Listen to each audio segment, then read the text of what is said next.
today we are interviewing Jeri Ellsworth. Hello. Hi. Who is very known for being a hardware guru and inventor.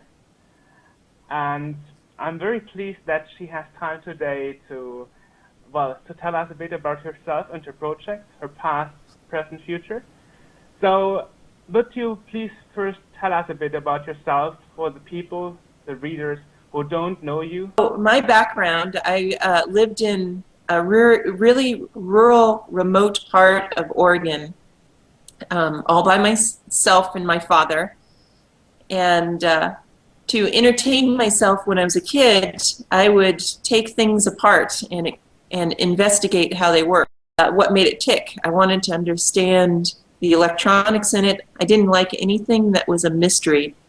So this upset my father a lot because I was destroying my toys. But eventually he figured out that I had more fun taking things apart and trying to build just playing with toys. So my father encouraged me from an early age. He would get broken electronics and bring home for me. And he encouraged me to take the things apart and learn. And so from the age of probably 8 or 9, I started playing with electronics. Not doing much at that time, but I progressed. Eventually, I got a Commodore 64 computer, which really got me into computers. And I loved my C64 and played a bunch of games on it. Tried to program, but of course I was very young, didn't do much except for the type-in programs. And I didn't fully understand how the electronics worked in the computer, so I started exploring the computer, very much like my toys. So I opened it up and looked inside. I didn't destroy it immediately, but sorry.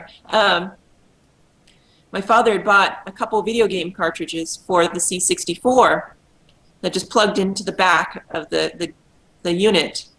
And I thought that the game cartridges were just wire connections between the pins on the cartridge slot. So one day I took a knife or a fork and I stuck it into the cartridge port thinking that, maybe if I connected the right wires I would get a different video game out of it.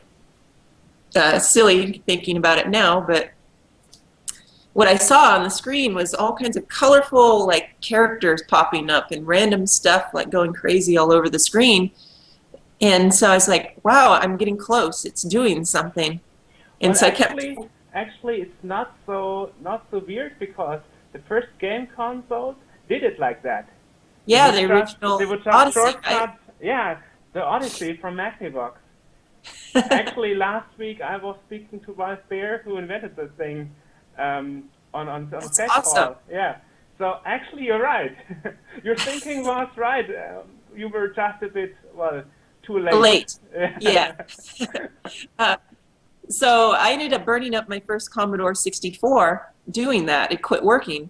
And so my father took it back under warranty to get it fixed, and he brought another Commodore 64 home, and I played with it, but then I couldn't resist. I just maybe I could do it right this time.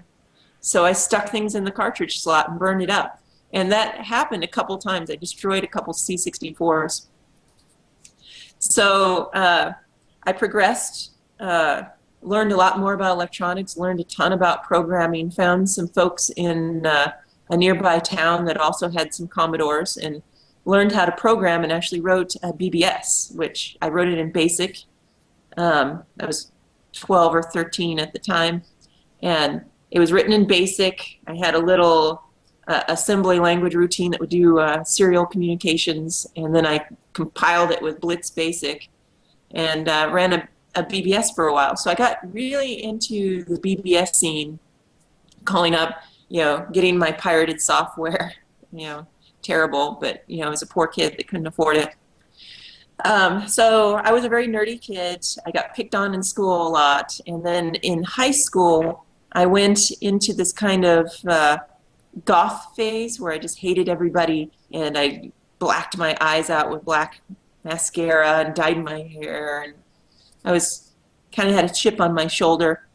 And so I started trying to do everything that was edgy and bad. So I became a bad student. I got kicked out of school a bunch.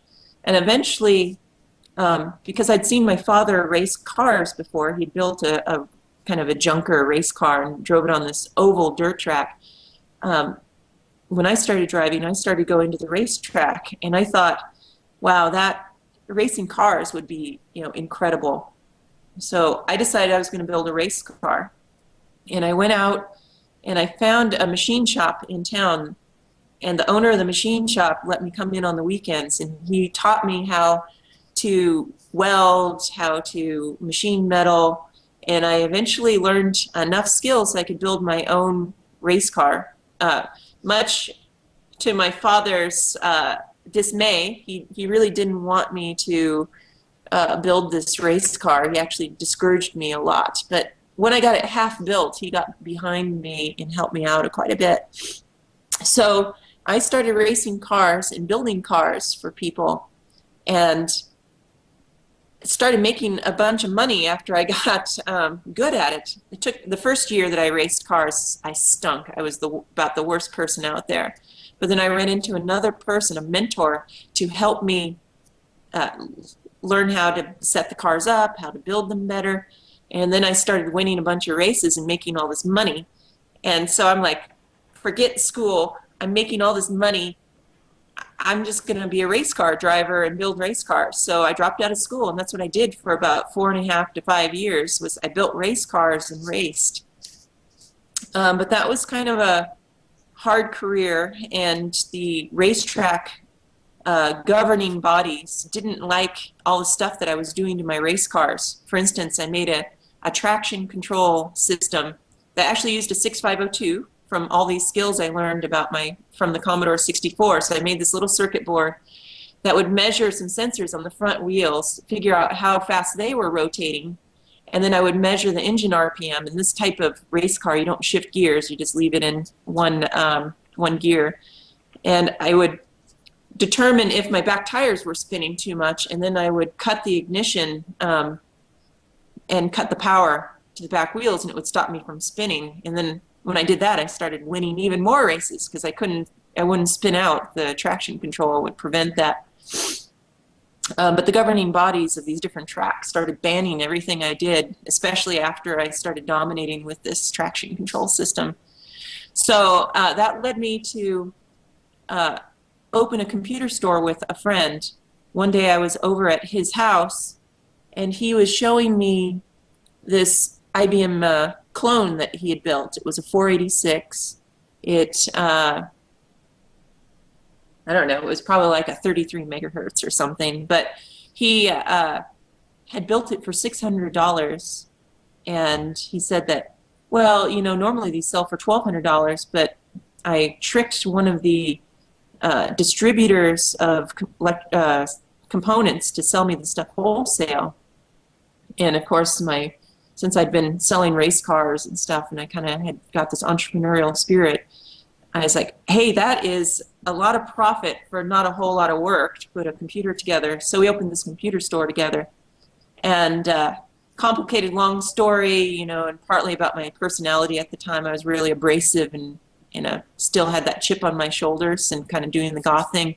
It didn't work out with us in that business, but I got upset that he was booting me out of the business. And I opened a computer store down the street to put him out of business. Got a little vindictive. So that computer store that I opened grew really fast, and then I opened another computer store, and I eventually had 5 computer stores. And this was around, I started in 95, and by 1998 or 99, I had 5 computer stores in Oregon, which is on the west coast of the United States. And yeah, I was doing pretty good, and then the computer stores started to fail because computers went from profits of like $400 per machine down to profits of like $50 because all these really inexpensive computers from Dell and Gateway and E-machines started flooding the market. So I found myself with no career again. But luckily, when I had the computer stores, I was working with electronics still, just on my own as a hobby. And I started working with these emulator chips. They're called FPGAs. And they are a way that you can make a chip that's programmable, but it's more expensive to use these chips. They run a little bit slower than the final chip. And you can do a lot of cool things. Like I made a C64 emulator in one of them, and I made keyboard controllers and different things like that. So after my computer stores failed, I started going to Silicon Valley, it's south of Oregon. So I was going down there to different trade shows, and I would have these circuit boards, and I would go to all the trade show booths, and I'd find like whoever was the most in charge at these trade shows of these tech companies. Then I'd pull out these circuit boards and I'd power them up and be like, look, this is a video game controller, this is a sound generator, do you have any work? And eventually I started getting some small jobs doing that. But I ended up, it was very far and few between. I ended up going pretty much bankrupt. I had no money left. And then I got a big break from one company. The owner of this company, I met him at some show, and he's like, you should come by and meet my engineers. And so I hopped on a Greyhound bus, which is like the worst way to travel, and drove for 12 hours down to Silicon Valley to do an interview. Went into the interview. The interview only went like 1 or 2 interviews. It was like the human resources people, and they looked at my resume and they're like, you're a high school dropout, haven't been to college, you raced cars, you don't really have much background in doing chip design, we're done. So they cut the interview off. And I was walking kind of depressed out of the building down the stairs, and I met the president of the company, the guy that I met at the trade show, and he's like, where are you going? It's like, well, they told me I was done here. And he's like, bullshit, come with me. And he just took me up to the engineers and just set me down with the engineers, and we just sat and talked. And then he offered me a job. And so this was a locator device. And I did a really good job on that. So then he recommended me to like another company, and then it grew and grew and grew. So I got a really good reputation. And then in 2004, I'm sorry, this is a really long story. No problem. But in 2004 or 3, I guess it was, I got approached by a toy company to make the hardware for a Commodore 64 joystick. I imagine there's probably oh, there it is, my baby. Yeah, the C64 Direct-to-TV, right? DTV. Yes. Yes. So I got approached to design the hardware for that. And I'd already done a kind of simplistic C64 emulator, but it wasn't fully robust. I did this project. I'd never done a toy before, but with complete faith, I said, yeah, no problem, I can do this. So a team of us, I did all the hardware, all the prototypes using FPGAs and things like that. And about 4 of us, 3 people, mostly full-time, worked on the software. We put this thing together in record time. It was about a 5 to 6 month turn. Ported all the software, did all the hardware, all the prototypes, went to China, did the production run, and we put a lot of love into the product. We were all demo coders or Commodore 64 enthusiasts, so we didn't just make the toy. The programmers, Robin and Adrian and Pierre, oh, I'm probably getting it wrong, he's going to be mad at me, Oliver, all these guys added extra video games to it, and then I added extra electronics so that you could, if you opened up the toy, you could download your own games into it and you could hack it. And when I was in China doing the production run, the people from the toy company realized we'd put this extra stuff in it, and they forbid us from, telling anyone about it, because there was a picture of one of the programmers drinking a beer with Jim Butterfield, who is this legendary programmer guy. And there was a game in there called Cliff Diver, where you had to jump off of a cliff and do backflips and land perfectly on your head and like try to kill yourself on the rocks below. And so they are like, do not tell anyone about this. You will be in so much trouble if you do that. And so I came back to Oregon and I told, and the programmers were scared, like, oh my God, we can't do this. I'm like, we got to release this. We got to tell people. So a friend of mine at the time, super savvy with like gaming, the internet, made a backlogged blog that was supposedly a factory worker that was in China that hacked toys all the time. So he made all these fake entries leading up to our toy, and then very detailed instructions of how to hack it. And then he figured out a way to like spread it to Slashdot and all these different like news sites at the time, that this toy was incredibly hackable, and that it had leaked out from the toy guy that worked at the toy factory. And so this hit the internet a couple days before the toy went on sale on this home shopping television network in the United States. And the toy company was on the phone with me immediately, like, we're going to sue you. We know this is you. You are in so much trouble. And I'm like, yeah, whatever, go for it.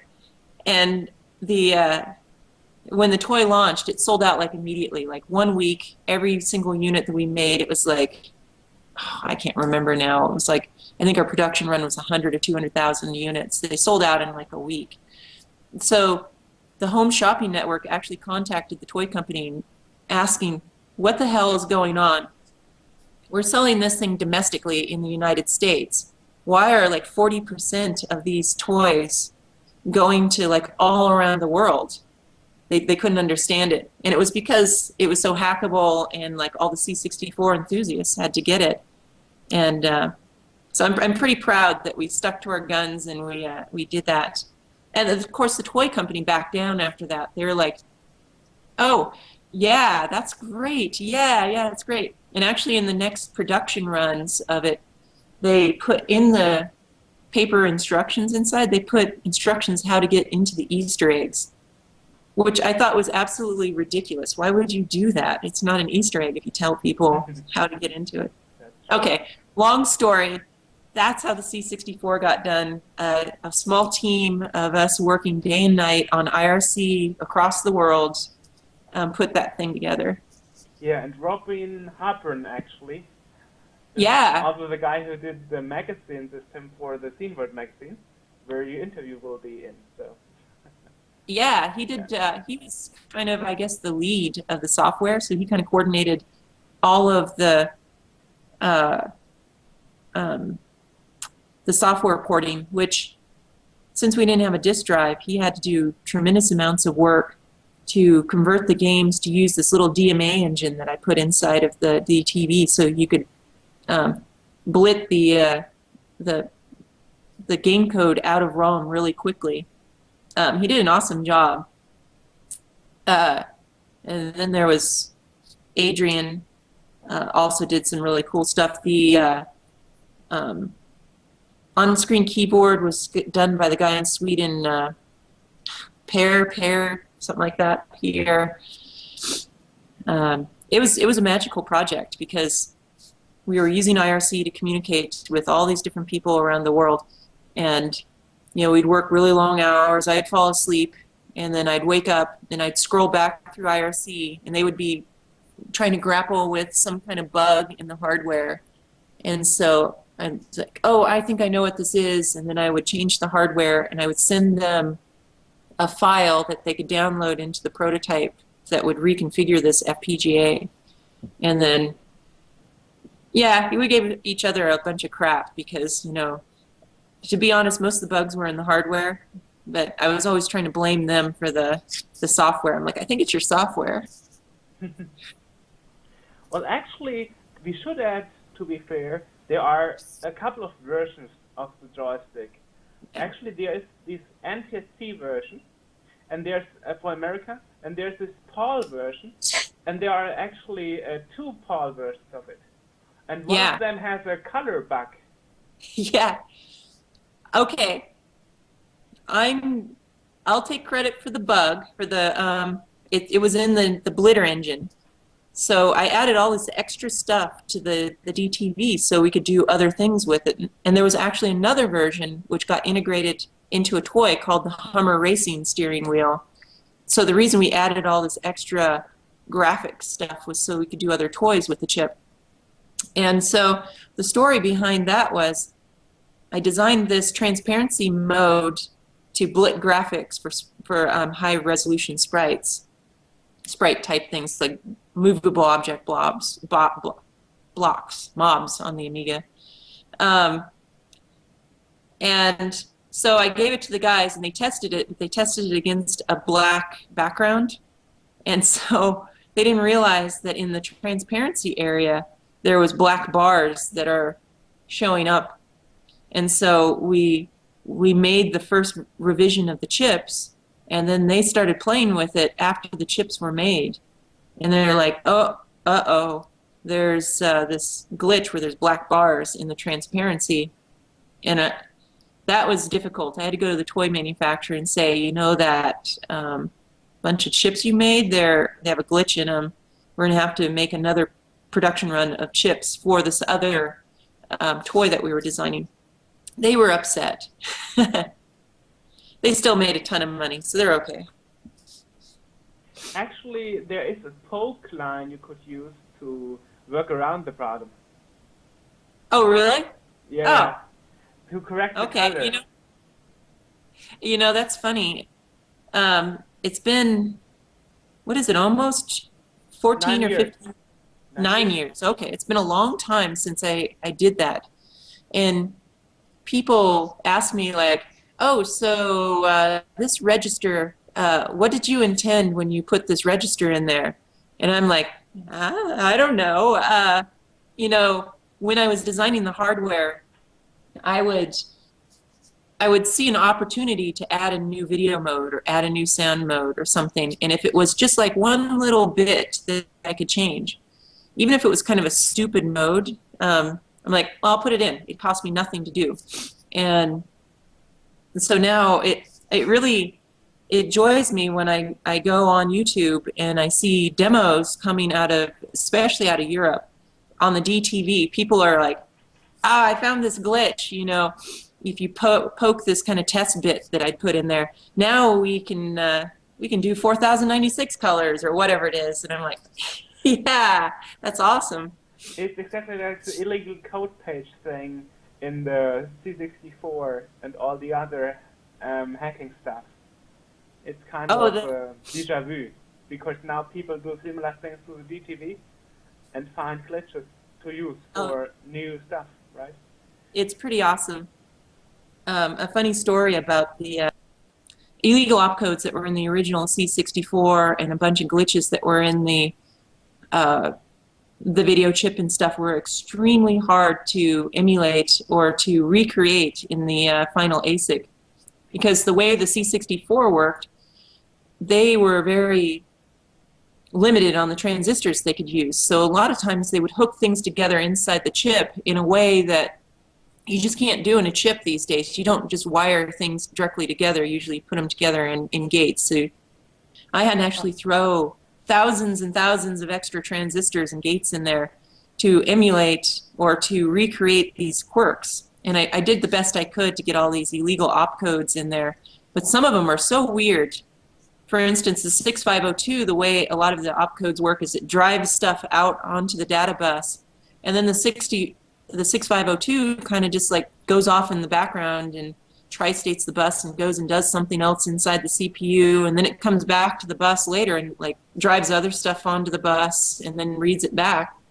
And even the 6502 doesn't even react the same from machine to machine like if it was in an Atari, because the buses float at these different levels in different ways. So extremely hard to emulate when you don't have the ability to do some of these things.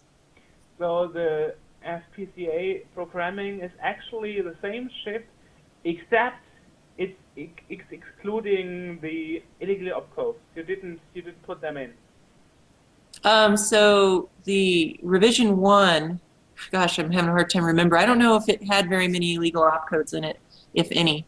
And then the revision 2 and 3, the ones that got to go to Europe and limited numbers in the United States, those have a pretty big subset of illegal opcodes in there. Not all of them work correctly, so we got up against a kind of time crunch. I was actually using the Vice emulator test bench. There was like a test bench thing that would run, and it would try to test all the opcodes to see if the different like quirks worked. And I got it most of the way through. There were like a few at the very end of the test that didn't seem all that important. That was a mistake, because as soon as I put it out, I'm like, oh, that doesn't seem all that important. The hacker community and the C64 community is like, oh, I can't believe you didn't put, you know, the time of day clock in there, or you didn't put this illegal opcode. Like, well, you know, the time of day clock, you know, burned up a lot of space, and it we weren't going to do BBSs on we didn't think we were going to do BBSs on the DTV, so we left it out. Another thing that folks really griped at me was the analog filters on the SID chip, since because of the size of the chip and how cheap it had to be. The toy company said, you get to do, you only get to use this chip that costs less than $1. And I'm like, oh my God, that's so few. No filters, nothing. No analog. I had no analog on it at all. I couldn't do any of that stuff. So I looked at and actually emulated in pure hardware the filters. It had all these multipliers in there to do the filters. But when it came down to synthesizing a multiplier to fit on the chip, there was just no way I could fit it digitally. So the best I could do is I just put all the signals out of the chip. And I was like, well, you know, maybe if we do another revision of this, I'll put analog filters on the outside. So actually on the chip, all 3 channels and the volume control come out as like 3 pins and then get mixed externally. And that was intentional, so we could put filters on it externally. So that's when people give me a hard time about not putting filters, it's like, yeah, do it yourself. Well, actually, it sounds pretty good, except it doesn't have filters. I put a lot of work into. There's a lot of cool things about the SID. That was my favorite part of doing the DTV, was the SID, because I always loved chiptunes.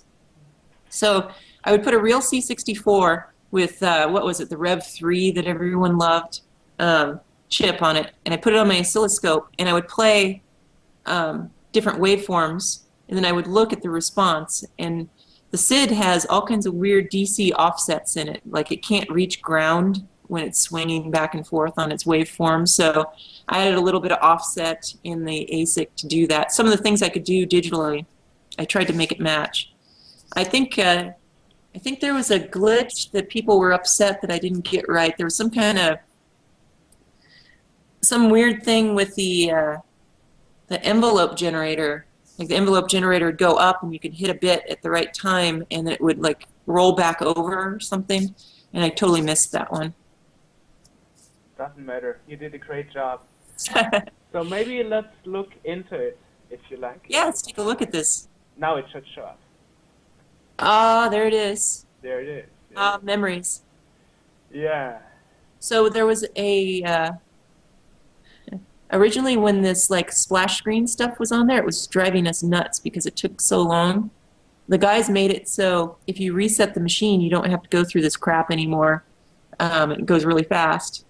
So as long as it's powered up and then you're just hitting the reset button, this goes fast. And you could press the fire button here to to speed up the loading screen. Yeah, and if that was the point where the loading screen was, you could wiggle the joystick left and right and get into the secret menus. Oh, should we try? So this, Yeah, let's try that. If hit the reset and then just wiggle left and right with the joystick. Hey, we used to. I feel like that has long. Yeah, this is like track and field. Right at the load screen is where you go back. Okay, so I'm doing it too early now. Okay. Yeah. So. Maybe they made you go through the splash screen. Well, the NTSC version is a bit different than the PAL version. Is this is an NTSC, is it? No, this is the PAL version. The NTSC All right, here, would be side to side. The NTSC version would be black and white because it doesn't like the color. Here it is. So here we go. Okay, so with this, I think the NTSC version, we had a lot more stuff in there, and they made us take some of this stuff out for the extra games. Oh, cliff diving is still in there. I'm surprised they let us. And how do you exactly? Do you press the Now, button? Splatform was my absolute favorite. We were so addicted to Splatform. Yes, it was released separately too, right? I think it was done before. It was even done before, right? Let's see. Or the DTV and Cliff diving. created it. So this one, if I remember right, you jump and then you have to hit the fire button after a certain number of rotations. Oh, okay. That wasn't good enough. Obviously. Yeah, you have to land perfectly on your head. Well, I'm doing this in the preview screen of the Skype options because otherwise oh my god, the delay must be. Oh, the delay must be terrible. Well, it's good enough for recording. There you go. Like well, this. Whoa. Okay, this is a perfect score. But this is not what the DTV is about. The DTV is about the the regional games that were inside. Yeah. There was some kind of drama about the original games, so we included a game with all the games were licensed, and we included a game in the first revision of the DTV, but somehow we didn't get the rights correctly. We, as in the toy company, they didn't realize some developer had still had the rights to it, and they complained and got really upset at us. So we had to take that game out. But then the European version got some other really cool games added to it. For example, you got the summer, you got the, I think it was, winter games. And in the NTC version, you just had some of the games separately, some of the... Yeah, that was, so the toy company had sold the joystick before we had actually built it. They had sold it to QVC, this home shopping network, and they promised 30 video games, but the software guys were running behind, so they had to just break. This is just where we saw the graphics bug here, the white, the color. Oh, that white is a bug? Yeah. Oh.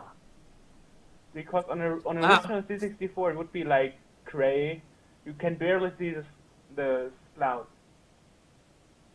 So anyway, go on. Oh yeah, so at the last minute they had to take summer games or winter games, one of those, and bust it up to get to our 30 games. That way we didn't get sued by the QVC company for not, providing what we promised. You got sued? No, their business, like selling stuff to stores, like you kind of sell the stuff ahead of time before it's made, and then there can be legal issues if you don't deliver what you promise you deliver. So because we didn't have 30 games ready yet, we had to scramble to get 30 games in there, so that we didn't get in trouble. Yeah. I see. So this is why you need the poke set at the beginning, because in this menu it's really hard to read and figure out what you need to press because of the... Oh, I know what this is. Yeah. So the color bug, that was another thing. That was an issue that we had in China. So the prototypes worked, and then the Chinese manufacturer flipped some resistors around. So that's a different color bug from the one you described. Oh, really? Oh gosh, there's so many bugs. And I mean, was this a different bug? Or was the bug you were describing before? So there was a physical bug where a manufacturing glitch where they put the resistors in for the video generation incorrectly. So it kind of mangled the colors. And we didn't catch it because we never tried to do anything but the 16 colors. And to give you some background on like manufacturing, like how fast things go, they would fly me over to China. I'd go into the factory for 1 or 2 days, and they would be doing a pilot run. They'd make the first 100 units, and they would be having hundreds of issues. And so I would be running up and down the production line, like telling the people through a translator, like, don't solder it like that, put the wire around here and do this and do that. And so they were putting the resistors on the boards backwards, and we didn't notice that the colors were a little bit off. And so they shipped a lot. I mean, like hundreds of thousands of these things with the resistors in the wrong spot. And so that might be what you're seeing, where you have to poke something to get the colors better. But the real fix to it is to unsolder these little resistors and just flip their positions. Hey, it's coming in color. Actually looks better than the PAL version. Much better. So there was this kind of color ghosting on the edge of... Oh, it works in color? That's surprising. On my side, it looks better. Oh, but that's black and white, isn't it? Okay. Yeah, it's a little off. Yeah, it is black and white. So, oh, Cybernoid 2. I loved the music in Cybernoid 2. Oh, Or maybe we could try it. Let's listen to that and see if it's the tune that I liked so much. Okay, but you will not hear me then, because it's handled like a microphone. But of course you could continue talking, and people will hear the tune instead of me. So let me switch it. Let's see. We're doing it all on the fly here. This is going to be exciting. I only want to hear like a few seconds of it, and they'll take me back to developing the DTV memories. Like these games, there's an intro tune that was done by Andrew Lemon, and it was so short that it drove us absolutely insane, because when we were doing development, we'd hear the little tune when it started up over and over and over again.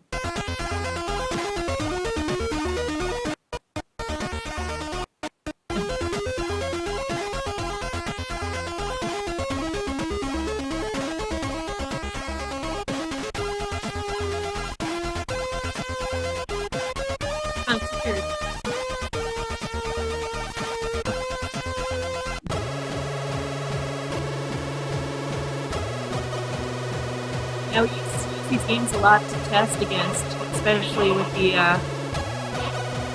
SID chip.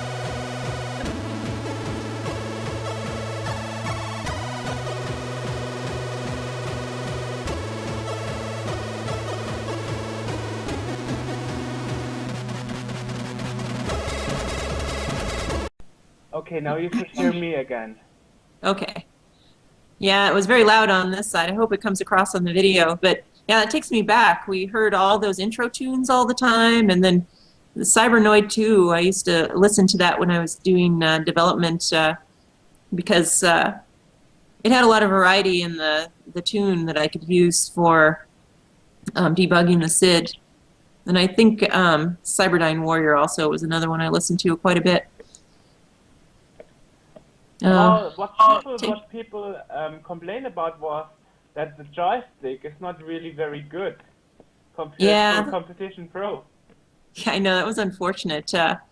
I had no control over the mechanics. That was outsourced to like some Chinese company. So they wanted it to look like the Competition Pro, but they didn't actually put the work into it to make it as good. You know, but you know, they looked at this as a way that they could sell easily a bunch of joysticks to a bunch of grandmothers to, give to their grandkids. They didn't realize that, 50% of the the units were going to actually be sold to Commodore 64 enthusiasts. So I don't know, it's kind of the nature of these really inexpensive toys. They're only meant to be good enough to give people a kind of short-term experience, which is kind of sad. I always like to put a lot more love into products that I work on. Oh yeah, here's Impossible Mission. I loved this game because of the speech in it. Stay alive, stay forever. Well, when I was a kid, I could never figure out what that was saying, though. That particular line. I don't think it was until I was an adult and I talked to someone that they told me that it was stay forever. But I liked when you fell off the bottom and the guy would scream. Yeah, that would be the software crew that put a lot of work into trying to make it true to the games. Yeah. One of the games, I can't remember which one it was kind of a 3D, like you're going down you're racing forward. Eliminator. Yeah, so that one, I remember the software guys looked at the code and they're like, oh my God, this code is amazing because it is actually done in kind of modern programming style that is independent of like hardware frame rate and CPU speed. So I think they put a way that you could turn on the fast mode. We put a fast mode into the CPU, and so that it would actually run correctly when you put the CPU into fast mode. Oh yeah, this is the one. So I don't know if it shipped that way or not, but you can definitely switch the CPU with some pokes into this like special fast mode, and then this game runs better. Wow, this is with nice music from Jeruntel, even though we cannot hear it yet. But it's also noticeable, by the way, that the only game I remember that was never really politics was Summer Games for the music. But I guess it's because it's a classic, and everybody in Europe remembers it as a wrong speed, you know, playing slower than usually. Oh, and really? When you fix that up, people would say it sounds wrong, even though it would be play correct. How funny. You know, all the little glitches and stuff in the DTV give it character. That's what I say. You know, it was done under an incredibly short time scale. 5 months, the first one, and then we didn't get approval to do the second one for quite a while. Wow. Oh, you're still here. I thought the Skype crashed again. No, Scared me I'm still here. No, it didn't crash now. So, but you also did other toys that even sold more than the DTVs. Yeah, like I was telling you earlier, before we came onto the Skype call, like a lot of folks know me because of the DTV joystick, because there's such a warm, fuzzy feeling that you have. It takes you back to your childhood. But I've worked on other toys that have sold far more units than the DTV and probably went into more households. Like I worked on a Bratz laptop type thing, which is a cartoon series. It's one of the most dreadful toys I've ever worked on, but it sold really well. And then some other things that we thought would sell really well just didn't sell well at all. Like we tried to make a home arcade machine, like the one you have right behind you. Originally, it was conceived by the toy manufacturers. They wanted to make a real arcade machine, but it would come like IKEA furniture, and you would assemble it and put the monitor in it. And so originally it was going to be a full-size arcade machine, and then they started crunching the numbers of how much it would cost to ship plywood like that. So then they started shrinking the size of it, and then putting real joysticks in it, like real quality joysticks. That looked too expensive to them, so they're like, oh no, we'll put these cheap plastic ones. And then by the time it was done, it was this like rinky-dink thing. It had all the games were emulated like perfectly in it, but the screen was smaller, the joysticks were crap again, and nature of toy manufacturing, it's not always quality, even though us engineers want it to be. Because in the end, they try to make things cheaper to make more profit out of it. More profit, or it's not always profit. Sometimes they have a notion of what people will want to spend. So like the DTV, the notion was that it should be $19 after they go to full production, and that no one would pay any more than that. And actually, they sold it for more than that, and people happily paid more than that from QVC and some of these shopping channels because it was more of a niche marketplace. But anyway, that drives a lot of the features. You know, if it were up to me, I would have probably made the thing $40 and then tried to make it a little bit better joystick and stuff. And I think the C64 community would have paid that price. Well, anyway, you made it this way that you could expand it. I think I got one. Yeah, I got one too. Give me a second. I will get it. Okay.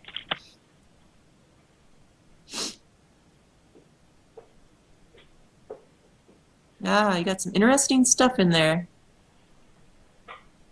I think that says billiard action. I wonder if he's actually turned that into a multi-arcade game.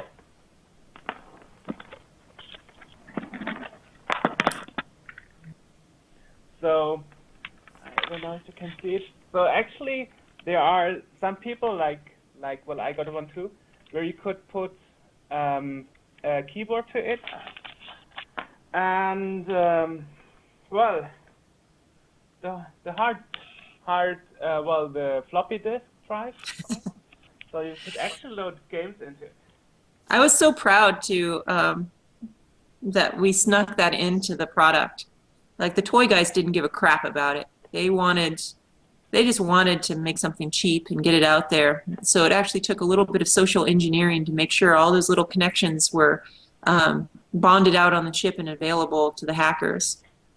You know, in the end, you know, they appreciated it because they sold a bunch of units and gave them a really good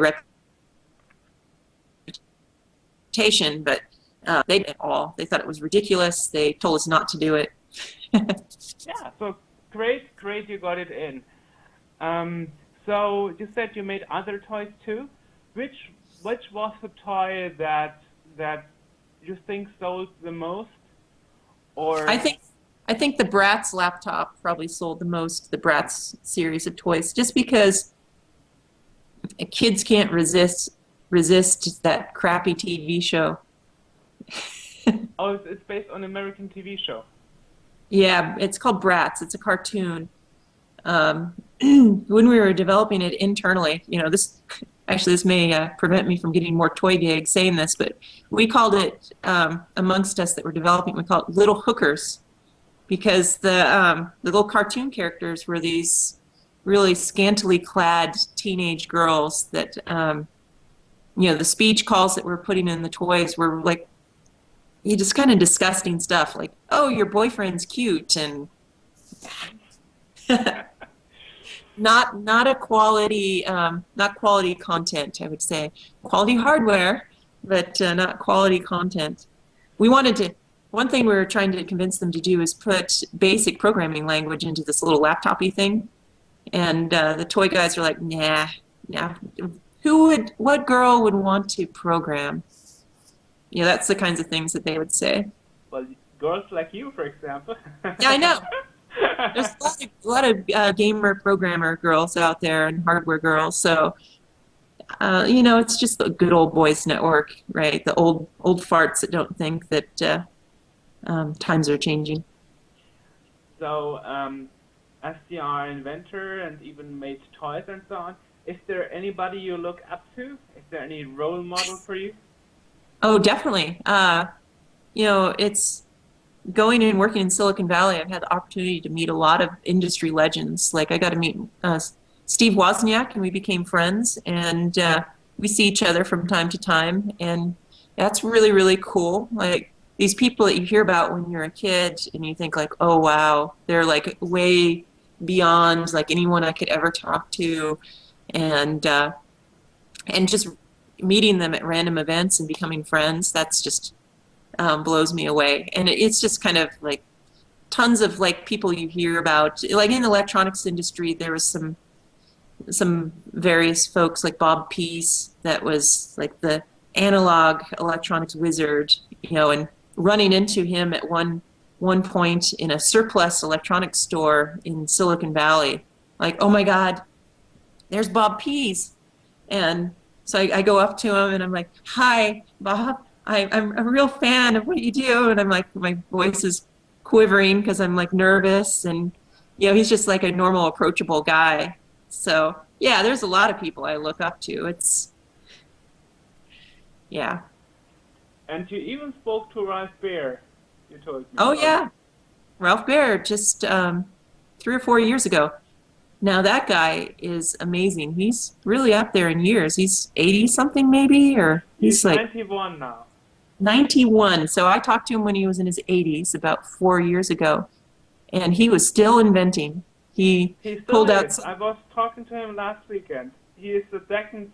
He's the second Skype video interview person next to your video now. So it will be on the same place on the homepage. Sweet. And on YouTube. I hope to be like Ralph Baer when I'm, you know, 91, still inventing things, because that's what I love. I love making products. I love inventing things, and you know, he definitely embraces that. He's embraced it his entire life. I hope he's happy to hear that when he's watching the video interview once it's out, because yeah. I hope he will definitely. I think he will definitely watch it, because I was sending him an email telling you that the other person I'm going to interview is you. Oh, did he remember me? He didn't reply to that, you know. Oh, okay. But maybe he will when he sees the video. So when I talked to him, originally it was a Skype interview like this when I was doing a podcast with a couple friends. He was completely enamored with me. You know, he's 90 years old. You know, women didn't do stuff like this. And he was just like, in the interview, he was like, I think you're the greatest. That is so great. And, you know, it made me feel good. Do you still have the interview somewhere? It's online somewhere. It might be on Vimeo, I think. Vimeo. I don't think YouTube was all that big, or at least I wasn't doing stuff on YouTube back then. You should send me the link, definitely. Okay, I'll try to find it. I was actually finding the video where you were preparing for an interview with Chuck Taddle and Bill Hurd. That was funny too, yeah. I also got to talk to Richard Garriott, Lord British, so that was pretty cool. And so about 2 years ago, I started to work with a game company called Valve Software.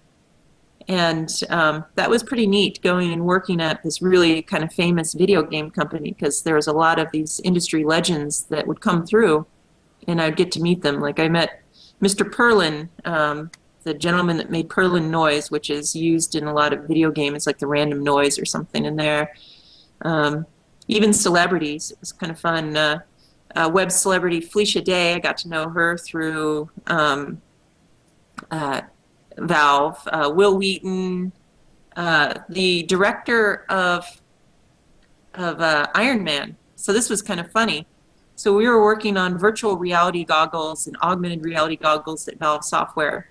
And they brought this dude in, and there was a lot of people around him, and they grabbed me and like, Jeri, we want you to show your virtual reality and augmented reality stuff to so-and-so. I can't even remember his name now. And so I'm giving him the glasses, and he's putting the glasses on, and my typical thing I ask people when they come through is like, you know, what's your claim to fame, especially when I don't know who they are, and just give them a chance to tell me what the heck they're all about. And everyone in the room just started like guffawing and going like, oh my God, oh, I can't believe, Jeri, this is the director of Iron Man. Oh my God, oh my God. And he just turned to me and he just goes like, yeah, whatever. And it was pretty neat. So we got to show him our augmented reality stuff that we were working on. And he said, like, wow, I make movies about this stuff, but you guys are actually like creating it. And that felt good. So do you still do you say podcast? Do you still do the video podcast and interview people? So when I was working at New Tech, which made the video toaster and the TriCaster, they made a box that just plugged into the internet and became a streaming internet device. And so I wanted to learn about how this video streaming stuff worked, and this is 5 years ago or so. So I started doing a video podcast with George Sanger, the Fat Man. He's kind of a famous PC musician making music for different games. I guess he goes clear back to 8-bit days. And various folks would come in and we would do this hacking show where we'd make inventions and we'd show it online. And then we expanded it out to start doing interviews, and that's how we did the Ralph Baer thing, Lord British, and a bunch of other interviews. And so eventually that kind of wore on me, having to do that every weekend. And so it kind of faded away. But then I converted to doing just YouTube videos. And so I have about 400 videos, which are just random crap.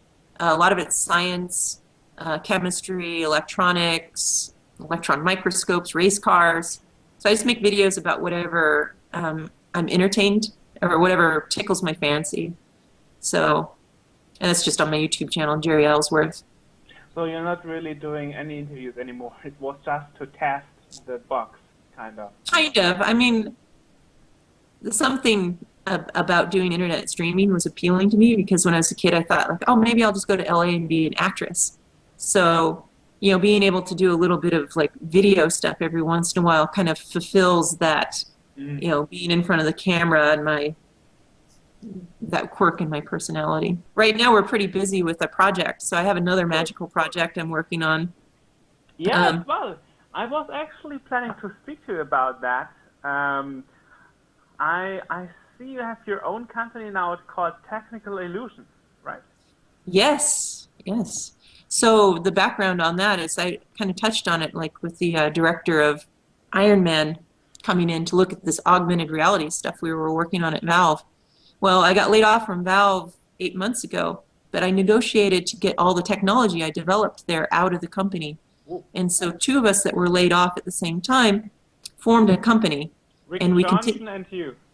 Yeah, Rick Johnson, who's a very famous video game designer. He worked on... He did Hexen 2 and so on, right?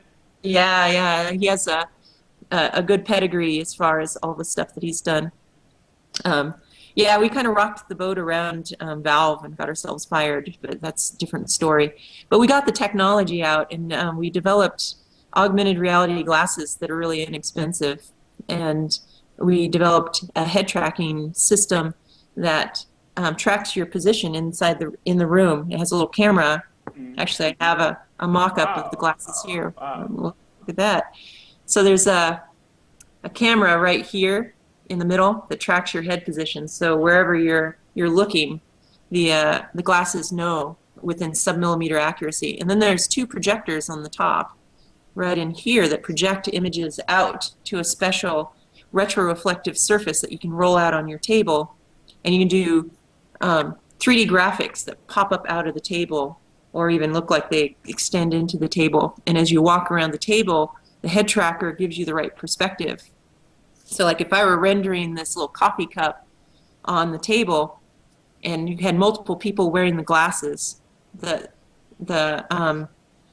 like you would be seeing this logo on that side if you were standing on that side, and I'm seeing like the thing that says Starbucks over here because the computer knows where you are in the room and gives you the correct perspective. So how is it different from virtual reality? Because I remember virtual reality was a big thing in the 90s, 1994, and everybody was saying, oh, this is going to be the next big thing, virtual reality, but it totally crashed. Yeah, yeah. Part of the reason that virtual reality crashed is because it made people so sick and gave them headaches. And so what we've done, our system is completely different than virtual reality systems and doesn't make you sick or give you headaches. And the way we achieved that is with this retroreflective surface. And this retroreflective surface is a special material that they sew on safety gear, like for construction workers or joggers have it. And it's a highly reflective material. So the projectors that come off the glasses project out to the surface and all the light comes directly back. And that's crucial to prevent like all these eye strain issues because you're looking at the reflective surface like it's a monitor just rolled out on your table. So wherever the material is, you have a giant monitor that's super comfortable to look at. But it's not only comfortable to look at, it's 3D stereoscopic, so things can pop out of it. And it's head tracked, so that when you shift your head to the side, you see parallax in the images. You can walk around the table 360 degrees around the table, and you can look at any angle you want. You can even get down about 2 degrees off the surface and look at things. So that is, we're excited about that because it solves those big issues with people wanting to vomit when they do virtual reality.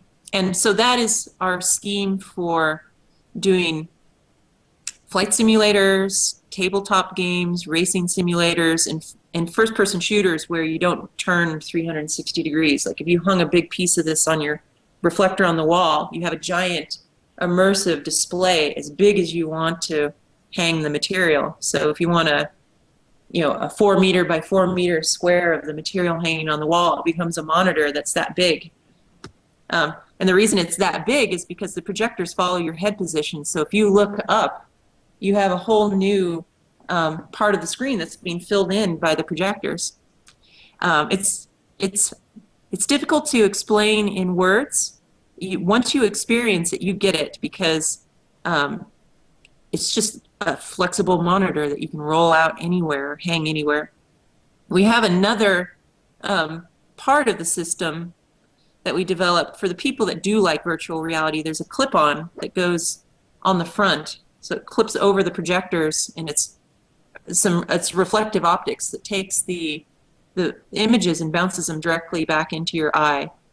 And so for those that are okay with that type of display and don't get headaches or have issues, you can just add that to the kit, and then you can do full VR. So in which way is augmented reality different from virtual reality? I mean, for the people who don't know, I mean, virtual reality is something you heard of, but augmented reality is something like, what is that exactly? Okay, so the difference between virtual reality and augmented reality is that virtual reality, you don't see through the glasses. You're completely cut off from the world. Like a helmet? Yeah, like a big helmet. And someone could walk in the room, you wouldn't know, because everything is synthesized by the computer. So our glasses, I'm going to hold them up, you can see right through them. So you project out to this surface on the table, but you can still look up and look at your friends that are playing the game with you. So this is really going to be a game changer as far as the way we can interact with our friends and be able to have graphics just everywhere around the table if you're doing a board game, or if you have this hanging on the wall, you could both be looking at the screen at the same time and getting your own view. Of course, we did offer up virtual reality clip-ons, so you can convert it to VR if you like the total cutoff from the world experience. So it's kind of a two-in-one system? It actually does 3 modes of operation. So it does projected augmented reality to the surface, and then it has 2 modes of operation where you don't need the surface. So it has augmented reality with the clip-ons, because the last reflector in the system is semi-transparent, so you can see through it. And then there's a little clip-on piece that goes over and covers those semi-transparent reflectors and makes it full VR. You're cut off from the world. Again, each one of these modes of operations has pros and cons to it. The projected augmented reality mode is the most comfortable, safest mode that you can work in. You won't get a headache or anything like that. The augmented reality mode, where you can see through the reflectors, it suffers from the issues of putting a display right next to your eye. So for some people, they can't tolerate that. And then for virtual reality mode, where you don't see the world, you have the hazard of getting ill if the video game, like if you play the roller coaster video game or something that's making you tumble. That's part of the problem, is like these video games make you tumble around or move in ways that your inner ear that keeps your balance doesn't feel. So then that's where the nausea comes from. So it's all trade-offs. For me personally, the exciting thing is the projected augmented reality, because there's just so much you can do with it, and it's cheap. $189 is the base system that we developed. So we cost reduced the projectors down to really, really low cost. They're 720p HD per eye, so they're really high resolution. And then the tracking camera is really small, and all the processing is done in hardware, of course. So I did the tracking and all the display driving in a single chip, kind of like how I did the DTV, but pretty complicated algorithms. It's figuring out where your head position is. So 720p would be hot HD ready resolution. Yeah. So it's 720p per eye. So you're actually getting two 720p micro projectors on the glasses. They don't put out much light because you need the special surface to actually see the image coming back. But that's a big advantage because it doesn't consume much power, and we're going to make it to where it can hook to cell phones. But we should mention, it's not really out there yet. It's a Kickstarter project, like many projects nowadays. Yeah, so we developed this at Valve Software, and we got prototypes going, and then we left Valve and we continued refining the prototypes, and then we've been going to trade shows and showing it to people all over the United States. So we've been traveling around. So we've shown about 6,000 people at different events. We just go there, we set up, like, try the glasses. It's real, it's not bullshit, it's not like all this fanciful crap that you see on, there's lots of promises about VR and stuff like that. Proof's in the pudding. We let you try it, it works. Okay. You don't vomit when you use it. Okay. So this means if I decide to go for a base system, it's safe. It's coming definitely out summer next year. Yeah, we're really far along. So we're still using FPGAs to emulate the head tracker. We're going to go to a metallized gate array, and so spring of next year is when we go into the design for manufacturing phase. So just like the DTV joystick, spring, we're going to spend 5 months, we're going to go to China, we're going to have it manufactured, we're going to get it through FCC certifications and all that stuff that you got to do, and then it goes to the logistics center, and then it gets shipped out worldwide. Because that's a big problem of many Kickstarter projects, that suddenly it's like, oh, we didn't get enough money, like, whoop, done. Yeah, so Rick and I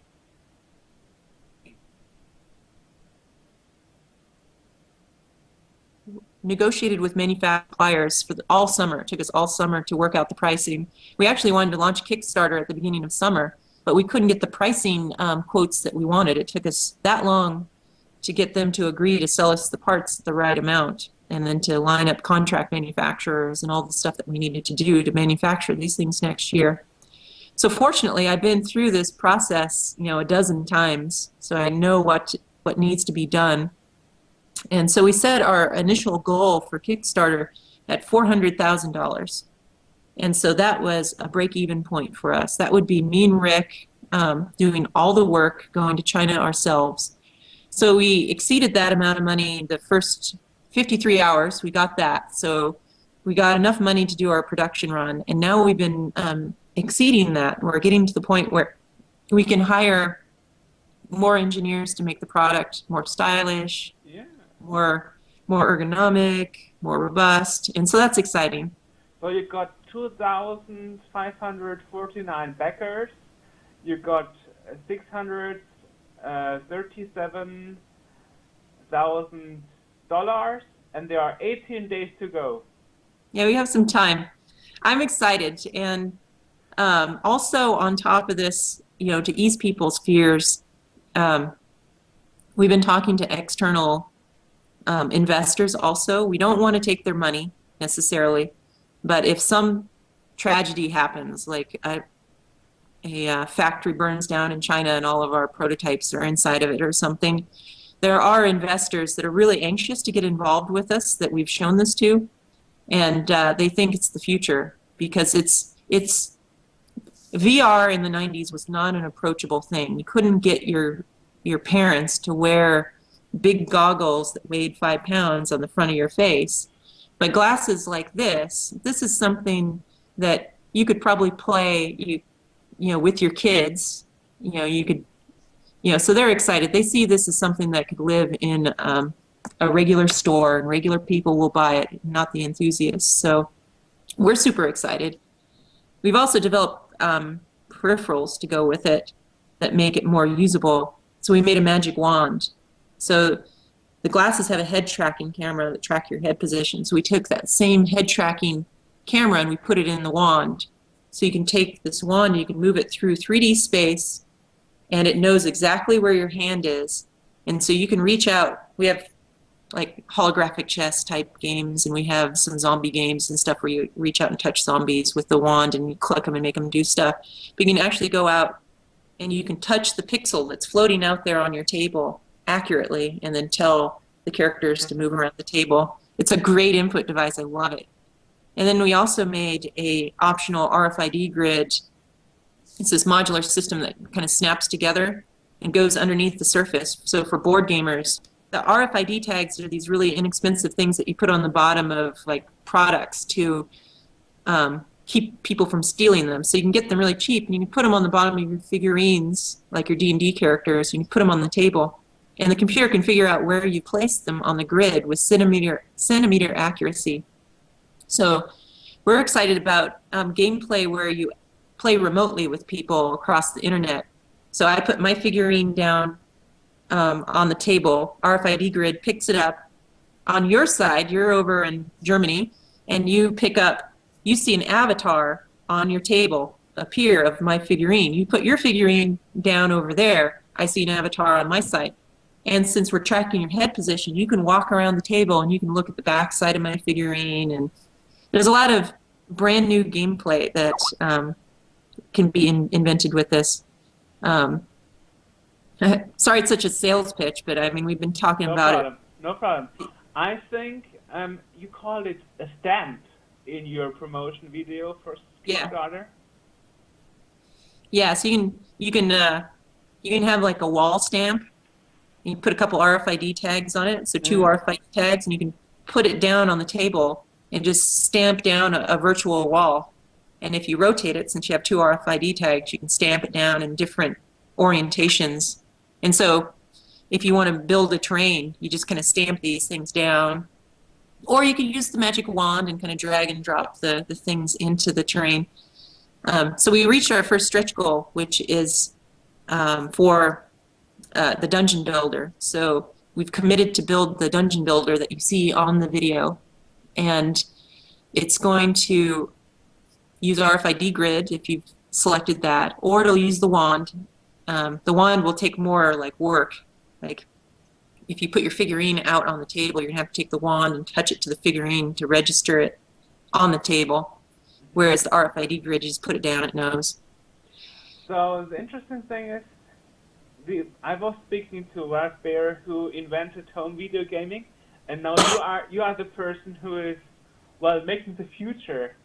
We're trying. So you are. I can't wait till you actually. I can't wait until you actually try it, because it's one of those things when you put it on, as soon as you look out and you see like all these characters running around your table, you just can't resist saying like, oh wow. I mean, it's almost 100% of the people that put the glasses on. And like I said, with these investors, yeah, they were all skeptical and dubious when we walked in, because virtual reality and all these things existed before. It's totally and we stick little thin glasses like this on them, and they're like, oh my God, how do we get involved? And then we're like, well, we're just showing you just in case in the future we need some money.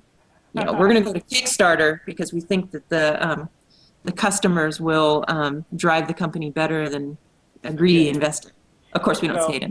So if I want to get involved, I have 18 days to throw in my money. Days. Yeah. So our plan is we're going to do all of our effort is going to go to the Kickstarter backers this next year. So if you want to get the glasses, you'll have to get it from Kickstarter. We will have an e-commerce site, so you can buy it afterwards if you're watching this video later. But we can't promise that they'll come out at the same time. You won't get your glasses the same time the Kickstarter people will. They're going to get it months and months ahead of time. Of course. So if I'm interested, I should get the basic package? Okay, so there's a couple packages. There's a basic package that's $189, if I'm remembering correctly. Let's have a look. Yeah, I mean, that is. I mean, we are on Skype. We could have a look. Yeah. Wait a second. Yeah. Waiting. Wait a second. Because if we are on Skype already, then let's see. Share screen. Start. So now you should see my screen. Oh, are you going to pledge now? You're already in the pledge thing. Well, no, I mean, we are just speaking about the packages, right? So it's right there. $189 is the starting package, and what you get. Here we go. Wait. $189. You get the glasses and you get a Surface, and that's only the projected augmented reality mode. And that is the fastest way to get going. You can use your own joysticks to play games. Works great with Kinect and Leap Motion and Xbox controllers, and we have a bunch of game examples that just use plain controllers. So that's kind of where you can get started and play around. Then there's the Pro package, which gives you... Here. Yeah, so the Pro package is probably, in my opinion, the most interesting package because it gives you a little bit of everything. You get the glasses, you get the Surface for doing projected augmented reality mode, you get the VR, AR clip-ons, so you can play around with that and see if you are okay with that kind of experience. And you get a bigger display surface. You get a 1 meter by 2 meter display surface. And then the next package up is the Pro Board Gamer, which comes with the bigger surface and the glasses and the RFID grid for doing D&D and board games and card games. And that's a 1 meter by 2 meter.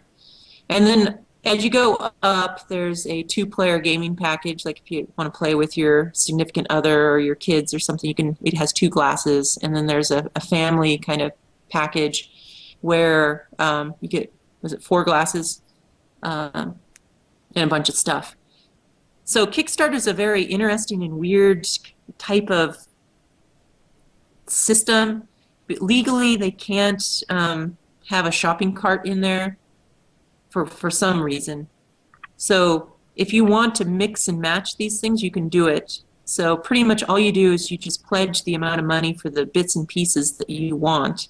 Like if you wanted to get the Pro Board Gaming package, which doesn't have the virtual reality clip-ons, but you wanted a virtual reality clip-on, you just add the extra money for that. And we have a little calculator that takes you to a little spreadsheet thing that helps you figure out the right amount of money to pledge.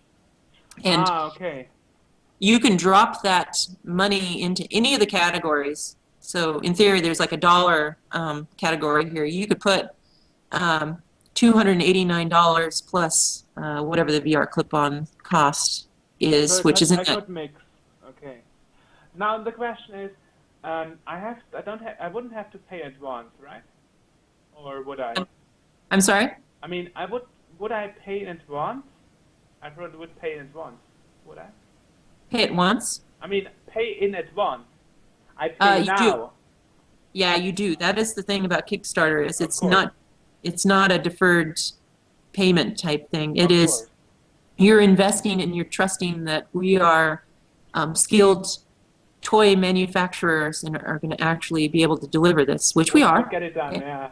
Now the question is, what if I'm not so wealthy, and I would go for a starter package, but when the starter package is out, I would have some money saved. I would say maybe at a later point I want the other stuff too.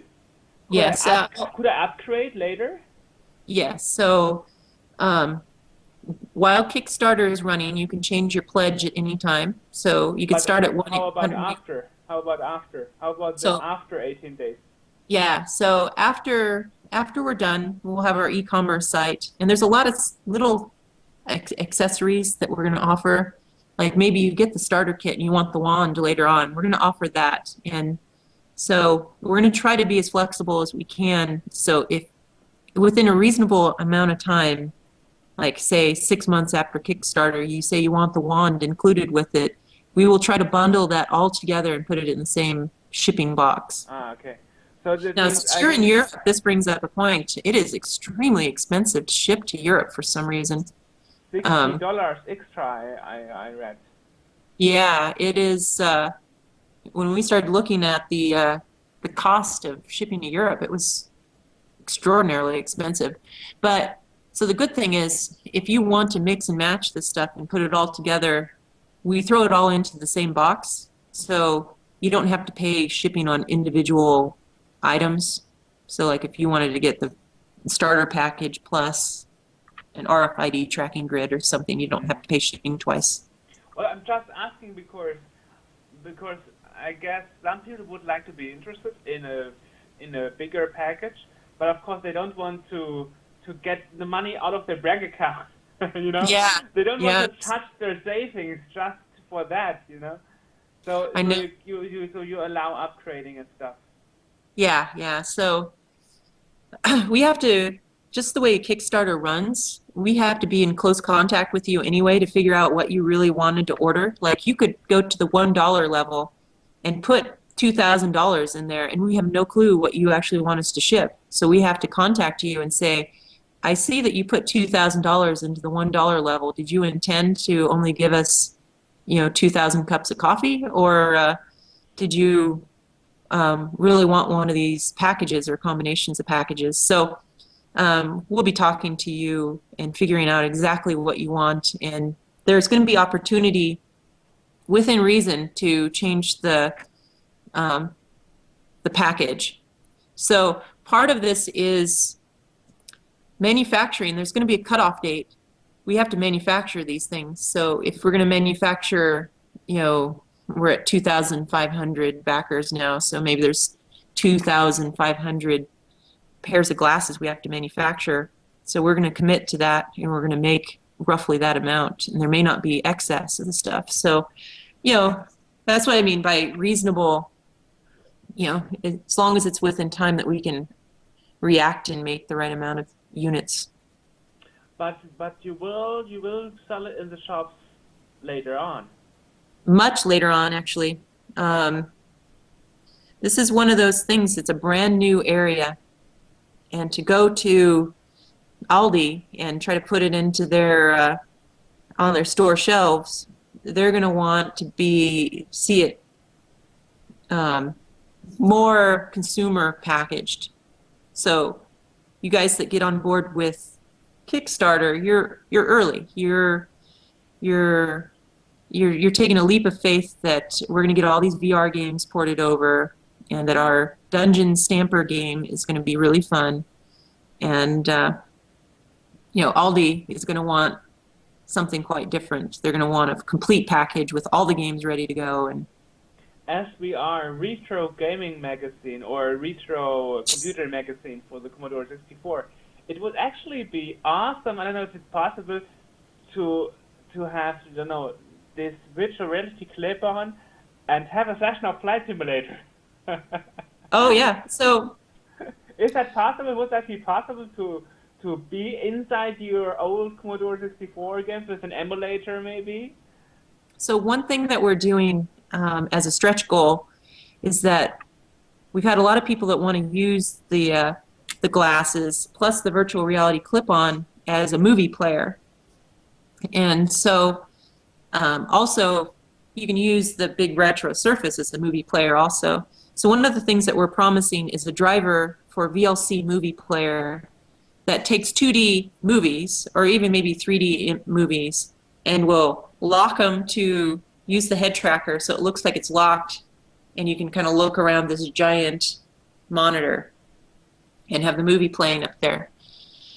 So if you wanted to put a C64 emulator in there, it would be a driver kind of issue, and that's some of the stuff that we're developing, is ways that we can use head tracking plus 2D images to lock it in the world, so you can have like a virtual screen floating out in front of you with the virtual reality clip-ons, and you could look away from it and it's still floating virtually, right Wow. there, it's your Wow. Commodore 64. But then when you move back, you're seeing this 720p per eye rendition of a 2D image floating out there. That means it will really be possible to have a session of Flight Simulator or Mercenary, like I'm in the game. Well, I think you're going to have to do a lot of hacking to make that work. So we've done flight simulators with this, and it works awesome for it. The projected augmented reality mode is awesome for flight simulators. When you hang a big piece of this material on the wall that's big enough that it covers a lot of your field of view, when you look to the side, you look out the side of the airplane. And for racing games, it's awesome that way too. And of course, you can put the virtual reality clip-ons on, and then you can look almost anywhere. Ah, wow. I'm excited about it because it's not very often that all these like magical things come together, and it's really because of cell phones. We came up with a really neat trick that uses cell phone cameras to do head tracking. Folks at Valve thought it was impossible that we would be able to do head tracking with a $2 image sensor. And so I was playing around one night and I discovered this neat optical trick. And so I put a special piece of optics, and that's kind of our proprietary thing until our patent comes out, but put this piece of optics into the light path, and it lets us track infrared LEDs that you just set out on the table at super high speed with super high accuracy, with sub-millimeter accuracy, so you can just slightly move your head and it knows that you're moving your head. So that was a huge breakthrough. And then the micro projectors, to actually be able to make a projector that small, was completely driven by the cell phone industry, because all these micro display manufacturers really want to put cameras into cell phones for some reason.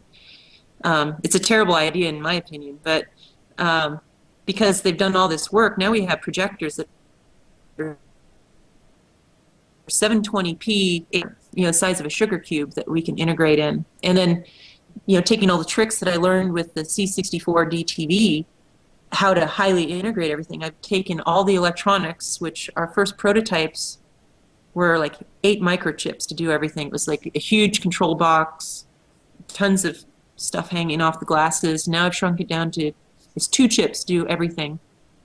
So that's how we got the price. Yeah, we got the price from, it would have been like thousands of dollars down to $189. Wow. And yeah, we're excited. So it's a game changer. I really hope it's going to work with a C64 emulator in a way. Yeah. Because it really would be awesome to have it. I don't know how you'd get 3D data out of a C64 emulator, but we certainly with the right driver support. If you look at Vice, there is network support, there is hard disk support, and there's even recently Super CPU support. Oh, cool. So if you just talk to the guys and make something that works with I just think it's a driver, really. That's you won't get 3D, but you could definitely make it so you could have a giant C64 floating out in front of you. So if you promise you get that somehow in the Vice emulator, I will definitely be your customer. I can't promise that, but the thing is, you brought up a good point, though. Our SDK is going to be open, so it's actually very easy to get the head tracking data and do stuff with it. It gives you coordinates. It just tells you in meters where your head position is in the room, and then we also provide a world solver, is what it's called, where you can just feed this into a 3D game engine, and it will change the camera matrix so that the in-game camera will give you the correct perspective. So we've already ported over a bunch of very simplistic games just by plugging in our head tracking system into it. And it now takes Rick, my business partner, about 5 minutes to adapt a Unity game to work with our system. So it's not a lot of effort in that regard to convert games. A lot of times it's just it's art issues in the game. So you got me a session of Flight Simulator. What was that? You have to get me a session of Flight Simulator in 3D, Flight Simulator 2 on the Commodore 64, and the Grand Prix Circuit game, the racing Formula One. That would be totally awesome. That would be Then, cool. I'd then, like that. then, then you are my hero. Yeah, yeah. Trying to render 3D on a C64 is going to be a challenge, but um, Oh, yeah. If you say the SDK is open and why is this open source? So why not making something out of it? yeah. So the we've already converted some flight simulators over in Unity, and so that was pretty straightforward, and they look great because you just have this big piece of material and you fly through valleys and you move your head and you can look at different angles. You can look at the hills as they go by, and I really like those games. And Did you then show it? also, Did you show it to Bruce Ardwick? who? Bruce Ardwick. He invented the flight simulators. Oh, really? No, not yet. Yeah. Yeah, he's I'd really love hard to. to catch. Oh, I love the early days of things like that. It's so grassroots. Um, so I feel we're kind of onto something here. It's very grassroots. Like there's games that are going to be invented that have never been seen before because there's never been this technology around. So you are Yeah. going to be a pioneer in the augmented reality. This Yeah, makes sense. when I was at Valve, we tried augmented reality with like iPads, and it wasn't a great experience because you have to hold this thing and you have to get it in the right position. But as soon as you put the glasses on, and you no longer have to think about, Wow. holding something, you just kind of look around. It becomes an input device for you. Like moving your head is actually an input device. Like we do it every day when we walk around the world, but now you can do it in your video game where you can just kind of Whoa. subtly peek around a corner. And it's also really exciting because Rick has an exciting thing is Rick has ported over several virtual reality drivers that convert AAA game titles like Skyrim and a bunch of Valve games like Left 4 Dead and Unreal games that work with our glasses. So there's just so much you can do with it. It's really, I'm excited because there's going to be so many game experiences that are going to be invented in the next decade. So we're actually talking to some big companies that make airplanes, and they're very interested in using a super version of our glasses that Wow. have higher resolution projectors to do flight simulators. Because they right now they have their simulators are entire rooms. They're giant and cost millions of dollars. And they came over and took a look at our tech, and they're like, well, if you could make a higher resolution version of this, we would put it on the pilots, and then we would just put the retroreflective screens in the windows. And then our flight simulator goes from a warehouse-sized thing down to a little tiny cockpit that they could even make portable. Wow. So, yeah, there's a lot of applications around that too, and a lot of non-gaming applications also. So there's people who want to use it for architecture and stuff. And we've been working with a shark researcher out of Stanford so that he can look at GPS tagged sharks. They tag them and then they track them where they are in the ocean and where they dive to and what they're doing. And then it's difficult for him to visualize what's going on. But he came over and saw the glasses, and now you can put the entire ocean floor or the ocean on the table, and you can just walk around the table and look at different parts of the ocean. Multiple people can wear the glasses and be looking at their angle, and he's making it so you can use the wand to reach in and select things and zoom the map, and it's exciting. Maybe there's another use for it. I mean, one of my last questions to us there in the Skype video interview was, what do you think the future is, the next big thing? And he said, the next big thing is going to be interactive television. Yeah. I mean, there is a Skype video in black and white from 1967 where he demonstrates in a live demonstration interactive television. Yeah, I think it's coming, and especially with all of this tech that's coming out, like augmented And reality. if you imagine your technique combined with his idea of interactive television, that would be totally awesome. If you had control over what's happening in your show you are watching, and you're watching it like you are inside the show, this would be totally awesome. Yeah, so we've actually talked about that kind of stuff. When we were at Valve, we got these special cameras that could film Oh, 360 degrees simultaneously, and could wheel them down the hall, and we could capture all this data. And then when you wear the headset, you could just look wherever you want.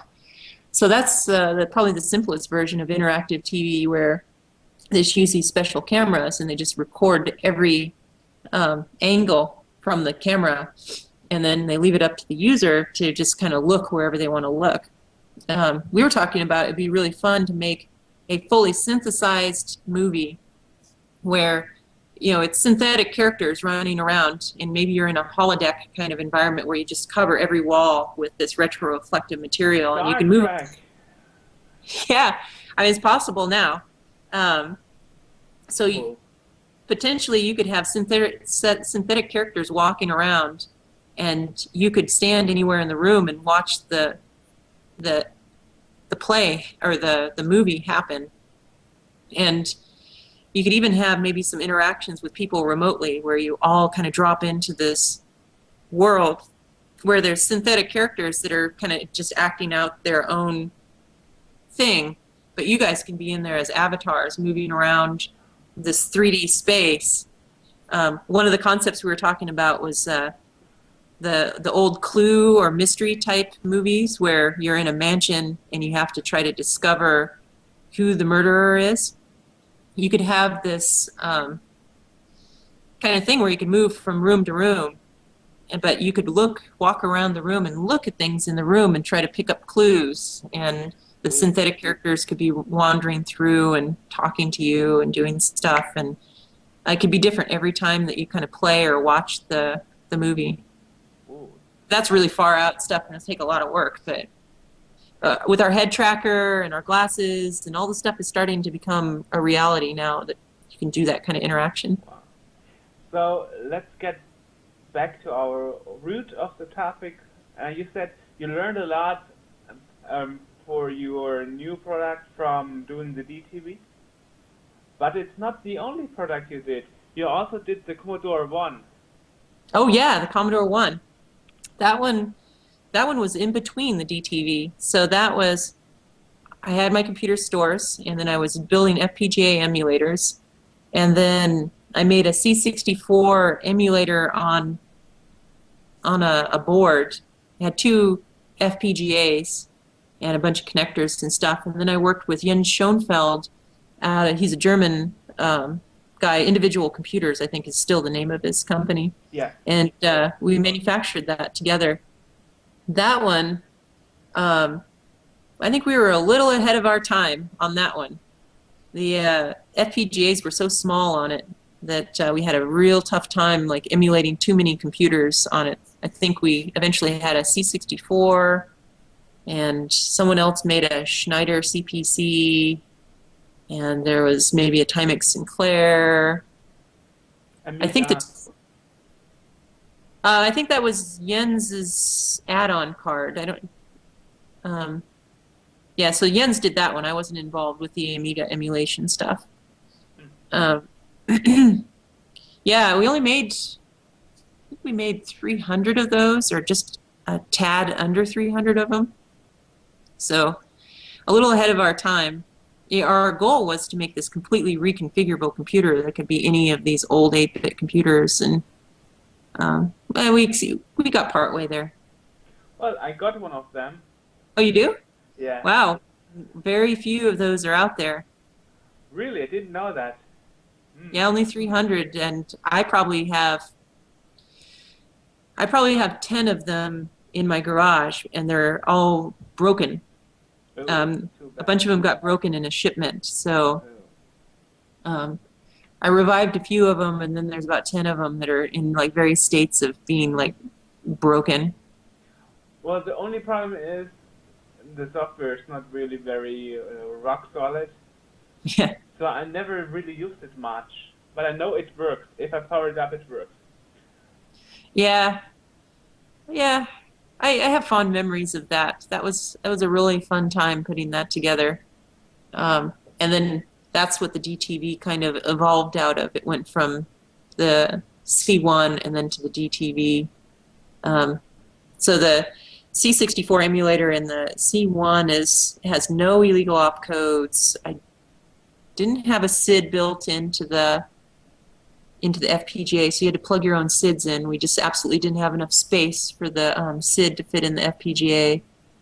I don't think half the video modes worked right. Exactly. Well, we tried. But it's great. It's great to have it in case all my 7 or 12 C64 regional computers die. I still have one that I can play with, and I have the modified DTV too. Yeah, the DTVs are much closer. I actually acquired all of the DTV chips that were left over from production. There was like some weirdness that happened between the toy manufacturer and the people that were doing the DTV, like created the DTV concept. Like someone didn't get paid along the way, including me. And so the toy manufacturer decided they weren't going to make any more of these toys. And so they sat on these chips for like 8 or 9 years or something. And a couple of years ago, I negotiated a deal to get all the chips. So I have like 100,000 or so Commodore 64 DTV, just the chips themselves. You never got paid for it? No, I got a little bit of money up front to do the prototypes, and then there was, I don't know all the details, but there was like DC Studios and Toy Lobster and stuff like that. They were having issues, and there was money flow problems for like DC Studios, so they didn't have money because they had a bunch of other game projects that the money coming from the DTV was going into those and not going to the people developing it. Yeah, it was kind of a bummer. But it's all right. Well, that's that. I think they gave me $40K to do the prototypes and go into production, which I used up all of that money actually making the prototypes and traveling all over the place to actually get it done. Okay. But I was really mad at the time that I didn't get paid. But now that I look back, the amount of work that I got because I did the DTV is like infinitely more money than they were offering me. So it worked out in the end. Because now you got the knowledge to do your augmented reality system. Yeah, and I learned a ton. That was my first toy that I did. So like the C1, I learned a lot like on that. And then doing the toy, I learned a ton about manufacturing, like how the Chinese factories will cut corners, that you need to like verify things even though it looks good. You need to really have a lot of diligence and verify things. And so every product that came after that got better because of the things I learned. Now let me ask you something. What did you do, or how did you work on the PAL version? I mean, the NTSC version was first for the DTV. And how did you work on the PAL version? Was there somebody especially to make the timing right and so on? Or I mean, how did you work on it personally? I mean, it's a bit different. I mean, the C64 NTSC PAL is a bit different. How did you get everything? How did you get these things right?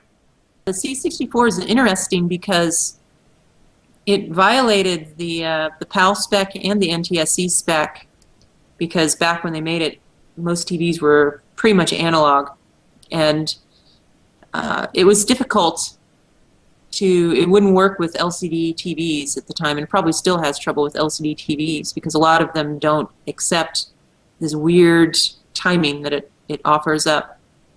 And in fact, I had a really thick book on PAL and NTSC timing, and there was 2 lines in the book that talked about, there is an option to do non-interlaced video, blah, blah, blah, and this is what happens. And it was just like zero information helping to get that right. So I developed what I thought was good and put a lot of programmability into it, because I was really uncertain. So if you look at the register set, there's tons of things that you can tweak on it. So you can actually do tons of video modes with the DTV. And I'm sure the demo coders are tweaking those things to make really funky video modes that they can do more colors or more stuff.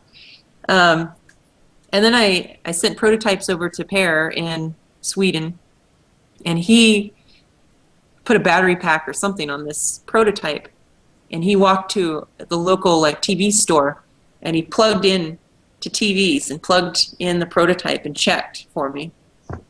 Wow, so you really got a television for that. Yeah, it was television is how we did it in a vector scope. I would have never been able to do it without that TV here, because it would look good on the vector scope, but then you'd just get black and white video or something on the PAL.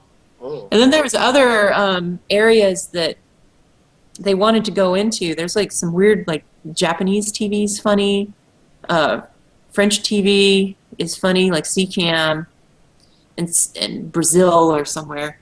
Yeah, Brazil has Paul M, which is American color scheme, but European thinking of the thing. Yeah.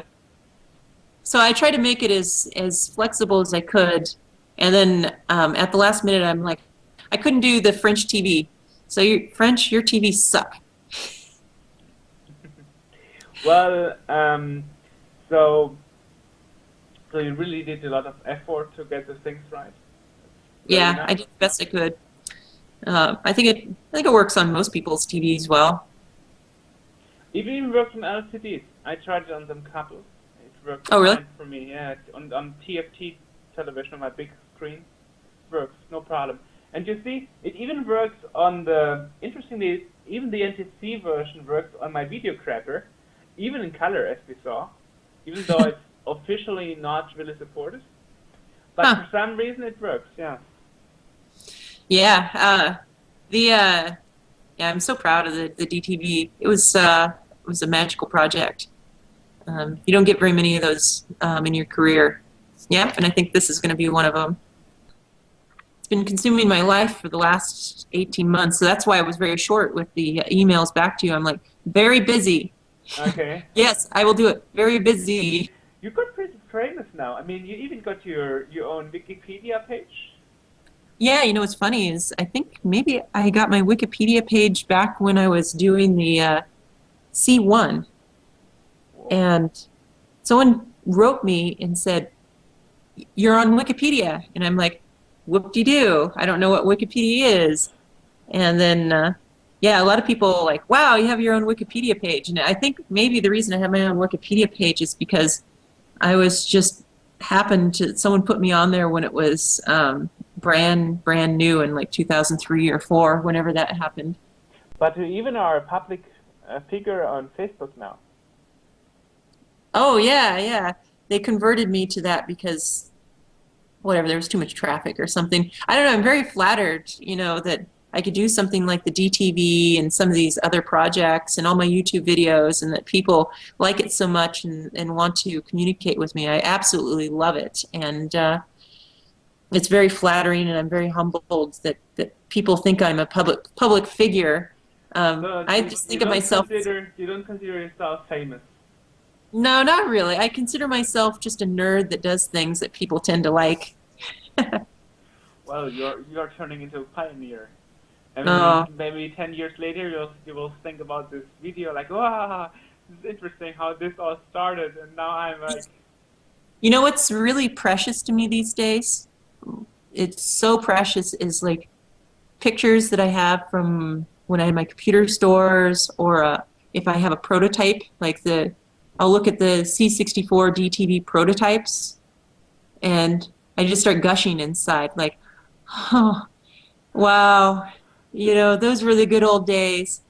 And, what's funny is someone told me the good old days are happening right now. And, I'm going to look back 10 years from now, and who knows what this is going to turn into. Maybe Apple will come and crush us, and I'll be like, that's the good old days. I mean, what they're doing now is exactly what I was saying that we were going to be doing in 10 years. And no, anyway, I don't know. I'm just rambling on, but I mean, you even got pretty known for that picture, I think, of pictures of you showing a Guitar Hero clone. Oh, yeah. You did? As a fun project, I took a Commodore 64, an old broken one, and I took a bass guitar and I cut it apart. And I just took the neck of the guitar and I mounted it to the C64 and I put the 4 strings down across so it runs across the top of the keyboard. And then I put a pickup on each string, and then I made an FPGA that would figure out which note you were playing on the fretboard, and then it would run it through the original SID sound chip. So I had a SID inside, and so you could play and it would turn it to 8-bit. And then also on the keyboard, which was down here, it was a keytar, so you could push the buttons and play notes. And that got a lot of people liked that a whole lot. So I still get a lot of emails about that. Maybe Like people want me to build them. Yeah, What? maybe you should sell it. Yeah, people want me to build them, but you know, if I were to build more of those things or build 10 of them, they're no longer special anymore. I think I'm going to leave it at 1, and it's going to be special. I made a purse, a Nintendo purse. Had a Nintendo emulator in it and 2 Nintendo joysticks that were Velcroed on the outside that you could pull off and a screen. And people liked that a lot. And people were encouraging me, like, you should make that. And I'm like, nope, it's a one of a kind. As soon as you make something mass market, it's not special anymore.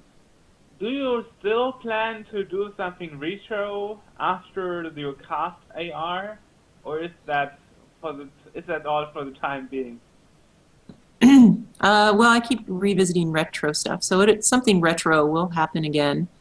We are going to have a lot of Easter eggs in CastAR, and on our prototypes, there's even our prototypes. Our prototypes are called retro. So speaking of retro, there's going to be definitely some retro callback or some shout outs in there. Okay. Maybe Sorry, maybe there's a hidden Vice emulator clone with Flight Simulator too. I do have. Sorry, I'm losing my voice here, but I do have a 6502 processor inside the glasses. So Whoa. some of the housekeeping is done with the 6502 core that was used in the DTV. So at least it has a classic CPU doing some work in it. Now you got some ideas from me for the official Easter eggs when it's out. Yeah, who's going to hack the 6502 and make it do something? Great, great. So you are really becoming famous, but you don't really feel famous. Nope, not at all. I'm starting to notice it a little bit more, but I absolutely love it. I was walking through the airport the other day, and someone like rushed up to me and said, "Wait, you're Jeri Ellsworth?" And I'm like, "Yeah," and they're like, "Oh, I watch your YouTube videos. I love them." And I'm like, "Oh, well, thank you. I'm glad you like them." I just recently we went to Hawaii on vacation for the Valve software vacation. They take the whole company over there, and so I had this lifelong dream of playing with lava, liquid rock. So I found a tour guide that would take me out onto the lava flow, and we found lava that was squirting out of the side of this little hill, and I took a shovel and I scooped up liquid rock. It was hot. It was really hot, and all this heat blasting on my face, and I was able to scoop up rock and like pour it off the end of a metal shovel and play with it. And so we recorded a little video of doing that and put it online, and it's been getting a lot of views. In the Discovery Channel, or maybe the Discovery Channel part of Discovery Networks contacted me, and they're going to do some show, and they're going to use like footage from me like shoveling lava. So at some point you'll probably see me on some show like the world's dumbest thrill seekers or something. Absolutely lovely. Absolutely lovely. Well, I better get back to it. We're doing a game jam this weekend for CastAR, so the whole we're taking over Rick's house, and that's where I'm at right now. And we have people out there. We're making a game, so it's a artillery duel game with really cute little animated tanks. and you use the wand, and you're going to select and shoot artillery all over, multiplayer on the same table. And so I better get back in there and give them my advice, which is Sure. make it fun. Ooh. I'm not much of a game designer, and I don't program much, so I haven't been particularly useful this weekend. You're more the hardware Yeah. gal. Well, hopefully, Ralph Bear will watch this, and if he replies to me with some Hi, Ralph. comments, I will let you know. Okay, that'd be But great. I'm really glad that I got two inventors and designers, hardware designers, at the same time for the same issue. That's totally awesome. That's like, Well, yeah, I mean, that is pretty cool. You're a good start for your new video series. It's been an absolute pleasure, and can't wait to see this when it comes out. I will let you know. So thank you, and well, have a good luck with your project, with your classes, and we will stay in touch. Thank you. Okay. See you. Bye bye.